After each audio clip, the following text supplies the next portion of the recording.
wabarakatuh. Selamat pagi, selamat siang, selamat sore, Bapak Ibu semua. Menyambung dengan video yang lalu ya. Sekarang kita akan membahas mengenai integrasi di API seperti apa. Nah, pertama-tama Bapak Ibu bisa login saja ke back office seperti yang sebelumnya.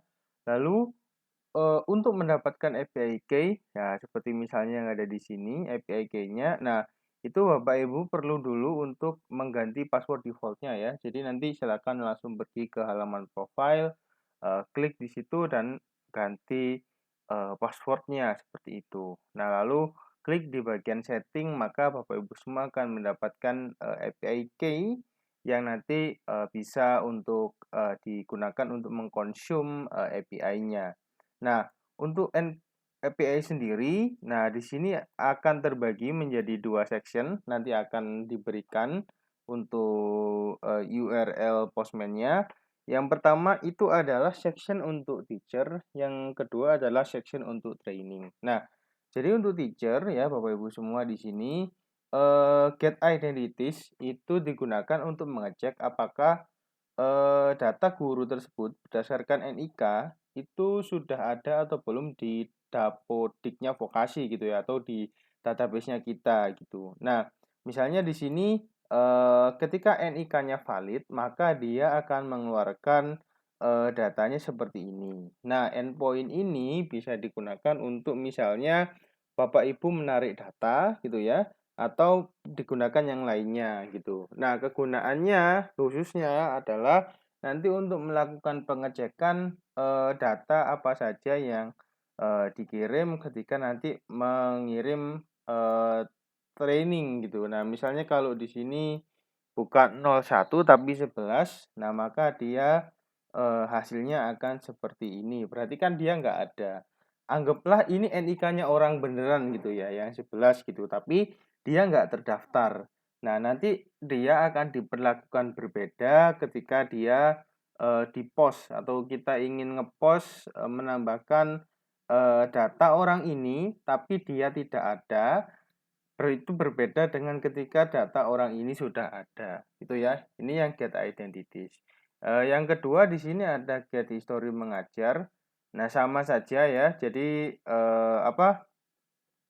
bisa langsung dilihat di sini untuk contoh responnya seperti ini gitu ya. Jadi si Bu Devti dia ngajar apa gitu ya.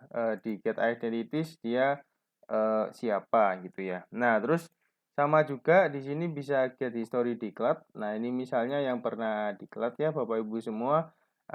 Ini pagination apa? Jadi nanti kalau misalnya next ya tinggal ditambahin aja di params-nya di sini page 2 gini misalnya. Terus ini klik send ya maka dia nggak ada. Tapi kalau nanti ada next page-nya tidak sama dengan 0 maka dia ada seperti itu. Nah, terus yang paling penting lagi adalah ini nanti ya store di cloud gitu. Jadi misalnya si NIK tersebut ada gitu ya yang seperti ini tadi. 01. Nah, seperti ini.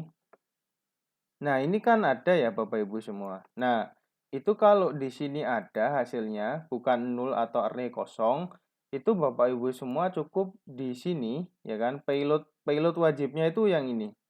Payload minimalnya itu yang ini. Nah, kalau misalnya NIK-nya ada, nah Bapak Ibu semua bisa langsung aja taruh NIK-nya di sini. Nah, tapi kalau nanti NIK-nya nggak ada, ya, di sini ada Bapak Ibu semua harus kasih field yang opsional-opsionalnya. Seperti misalnya PTK ID, NUPTK, NIP, nomor UKG, nama, ijazah terakhir, ID bidang, ya, ID program keahlian dan sebagainya yang mungkin nanti lebih detailnya akan saya sertakan gitu ya. Nah, coba kita misalnya Happy Pet dulu deh. Misalnya NIK-nya itu ada di sini. Nah, ketika saya klik send seperti ini, pasti dia nggak akan bisa gitu Kak. Harusnya dia nggak akan bisa di sini. Nah, kenapa? Karena di periode ini ya kan, di periode ini di antara tanggal 12 bulan 10 2024 dan sampai tanggal 17 itu datanya sudah ada. Nah, maka di sini sudah melakukan deklar di periode ini dan inilah datanya. Jadi ketika kita set tanggal mulainya itu berada di antara tanggal yang sudah ada, maka dia nggak bisa. Nah, ketika kita pasang di sini misalnya sampai 25 seperti ini. Nah, ketika kita klik send.